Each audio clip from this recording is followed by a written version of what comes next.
দেশদ্রোহী অপরাধে জেলে থাকা অবস্থায়ও শান্তিতে নোবেল পাওয়া যায়। হ্যাঁ, ঠিকই শুনেছেন। আজকে আলোচনা করব অপরাধের কারণে জেলে থাকা অবস্থায় যারা নোবেল পুরস্কার পেয়েছিলেন তাদেরকে নিয়ে। অং সান সু চি 1991 সালে মায়ানমারের গণতন্ত্রপন্থী নেত্রী অং সান সু চি যখন শান্তিতে নোবেল পুরস্কার জিতেছিলেন তখন তিনি বার্মায় গৃহবন্দী। গণতন্ত্র ও মানবাধিকার রক্ষায় অহিংস আন্দোলনের জন্য নোবেল বিজয়ী সু চির আশঙ্কা ছিল একবার বার্মা থেকে বেরোলে সামরিক জান্তা তাকে আর দেশে ফিরতে দেবে না। তিনি তাই অসলোতে তখন পুরস্কার গ্রহণ করতে যাননি। সু চির পক্ষে পুরস্কার গ্রহণ করেন তার 2 ছেলে ও স্বামী। তবে পুরস্কার বিতরণ অনুষ্ঠানের মঞ্চে সু চির স্মরণে প্রতীকীভাবে একটি চেয়ার পাকা রাখা হয়। অবশেষে 2012 সালে সু চির হাতে আনুষ্ঠানিকভাবে সে পুরস্কার তুলে দেওয়া হয়।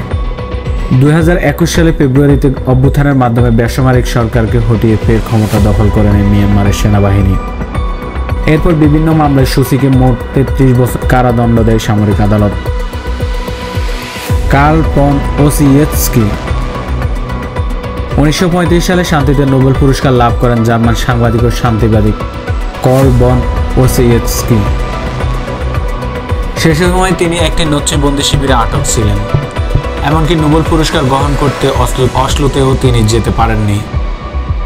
নোবেল প্রাপ্তির 3 বছর পর রাইখস্ট্যাগ অগ্নিকাণ্ডের পর এডলফ হিটলার বিরোধীদের বিরুদ্ধে অভিযান শুরু করেন এবং ভন ওসিয়েৎস্কি গ্রেপ্তার হন। শাসকদের বিরুদ্ধে প্রতিবাদকারী তিনি প্রথম ব্যক্তি যিনি তার মর্যাদাপূর্ণ পুরস্কারটিতে ভূষিত হন। অন্যদিকে নরওয়েজিয়ান নোবেল কমিটির উপর সিদ্ধান্তে ক্ষুব্ধ হয়ে অ্যাডলফ হিটলার জার্মানি নাগরিকদের যে কোনো বিভাগে নোবেল গ্রহণ করতে নিষেধাজ্ঞা দেন। ওয়েৎস্কি নিজে তার পুরস্কার অর্থ গ্রহণ করতে না পারলেও একজন জার্মান আইনজীবী কৌশলে তার হয়ে সেটি গ্রহণ করে নেন। 1938 সালে তিনি বন্দী অবস্থায় শেষ নিঃশ্বাস ত্যাগ করেন। লিউ শিয়াওবু 2010 সালে জেলে থাকা চীনা ভিন্ন মতাবলম্বী লিউ শিয়াওবু শান্তিতে নোবেল পুরস্কার পান। গণতন্ত্রপন্থী লিউকে 11 বছর কারাদণ্ড দেওয়া হয়েছিল। চীনে মৌলিক অধিকারের জন্য দীর্ঘ সময় ধরে লড়াই চালা অহিংস আন্দোলনের জন্য সম্মানিত হয়ে লিউ এর স্মরণে নোবেল পুরস্কার বিতরণ অনুষ্ঠানের প্রতীকীভাবে একটি চেয়ার পাকা রাখা হয়েছিল এবং পুরস্কারটি কাউকে হস্তান্তর করা হয়নি। এছাড়াও পুরস্কার ঘোষণার পর তার স্ত্রী লিউ শিয়াকে গৃহবন্দী করা হয় ও 3 ভাইকে চীন ত্যাগে বাধা দেওয়া হয়। লিভার ক্যান্সারে আক্রান্ত হয়ে 2017 সালের জুলাই মাসে 61 বছর বয়সে চীনের একটি হাসপাতালে তিনি মৃত্যুবরণ করেন। লিউ দ্বিতীয় নোবেল বিজয়ী যিনি কারাবন্দী অবস্থায় মৃত্যুবরণ করেন। নার্গিস মোহাম্মদী 2023 সালে শান্তিতে নোবেল পুরস্কার পেয়েছিলেন কারাগারে থাকা ইরানের নারী অধিকার কর্মী এবং সাংবাদিক নার্গিস মোহাম্মদী।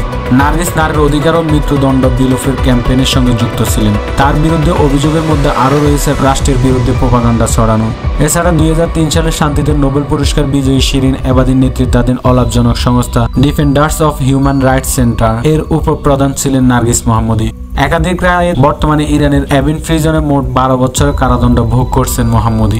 এর আগেও তাকে একাধিকবার কারাগারে নিয়েছিলেন ইরান কর্তৃপক্ষ। অ্যালেস বিয়ালিয়াৎস্কি 2021 সালের জুলাই থেকে কারাগারে থাকা বেলারুশ মানবাধিকার কর্মী অ্যালেস বিয়ালিয়াৎস্কি পরের বছর শান্তিতে নোবেল পুরস্কার পান। রাশিয়ার মেমোরিয়াল গ্রুপ ও ইউক্রেনের মানবাধিকার সংগঠন সেন্টার ফর সিভিল লিবার্টিজ এর সঙ্গে 2022 সালে শান্তিতে যৌথভাবে নোবেল পুরস্কার অর্জন করেন অ্যালেস। তিনি বেলারুশের অন্যতম অধিকার গোষ্ঠী বিয়াসনার প্রতিষ্ঠাতা ছিলেন। 2020 সালে অনুষ্ঠানে প্রেসিডেন্ট নির্বাচনকে কেন্দ্র করে বেলারুশের প্রচন্ড বিক্ষোভ চলে। দীর্ঘদিনের নেতা আলেকজান্ডার লুকাশেনকো সেই নির্বাচনের মধ্য দিয়ে আরো এক মেয়াদে বেলারুশের ক্ষমতায় আসেন।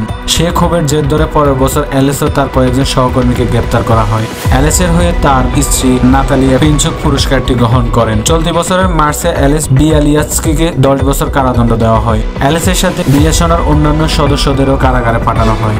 ভিডিওটি আপনার কেমন লাগলো কমেন্টে জানান। আর এমনই ইতিহাসের গল্প পেতে সাবস্ক্রাইব করে রাখুন আমাদের চ্যানেল। ধন্যবাদ।